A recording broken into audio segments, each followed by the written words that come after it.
دسپیکا سال 2023 و دولت ترکیه قرکر مینا کو ایریشن لسر هریمین جزیره پیکتینه ده همان چارچوبی ده ایریشی لهریمین فرات جیده ده مشاندن و ده انجام وان ایریشاندشی گلک خباتین کو جبو خدمت گزاری جواکی کو پیوست ورن کرن ناین کرن جبر کو ایریشین دجواریان داگرکری پیکتن لی ریوبریا هریمی یا هریما فرات راگهاند کو وان پروژین کو جبو سال 2023 ین خدمت گزاری ین دانی مو پیشی خو هما بجه صدی پنجی وان همو قدیان حتی بشک جوان گشتن صدی نوتی و یندن مایجی و دنوا مهد اما بقاده لآلیه کردن جی روشا لگوندانیا پیوستین آوا و خوارنی هر کود چه زیده ترده به نوچه گانیمه محمد مصطفى او حوالی می قمروان چکدار شکریم جبو شپاندرا و روش راپورای تایبت آمده کرنه امنی تماشا بکن.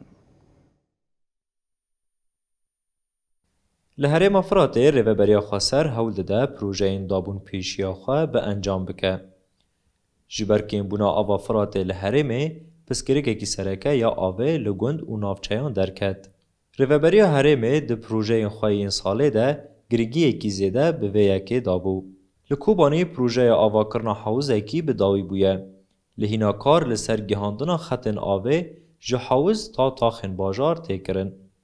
لکیلک تاخن باجار کوبانی لنافچه عنعیسا و گوندوارن روژاوی باجار کوبانی پروژه یک هاتیه دست بکرن. به ویکه تی خواستن آوا و خارنه بگیرن بهتری شیست گوندان. دوه ساله ده پروژه زفت کرن و سررست کرن ریان جی هبون و هاتنه بداوی کرن. لسر آستا هریم افراته 30 کیلومتره جریان هاتیه زفت کرن. هر وها پروژه این چه کرنا کانالزاسیونه لدو تاخن باجارن کوبانی جی لبرداویه.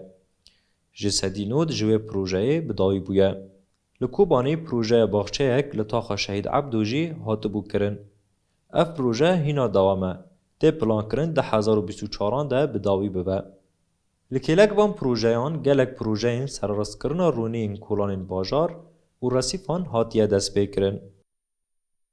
بون هی سالم دکان بجن زیده پنجم مشروع خدمی هبون سر ام بین آستی هریمی فرات بالا بون با پروژانا اینها ام بجن پروژه ما اینها پرمای یک جه منا آنی سر زمان خزان عالی فی جبل الفرج هونو من دست بکریه یعنی هین تأسیس بنانه خزین چه دبیا هو يعني وتقريبا هين دمه زيادة وحتى ام بين خلص به جگیره هف سرکتی یا ریوبریا هریمی یا هریم افراط امینه ویسو حتی نها جسدی پنجی پروژه این خدمت گزاری بداوی کرنه.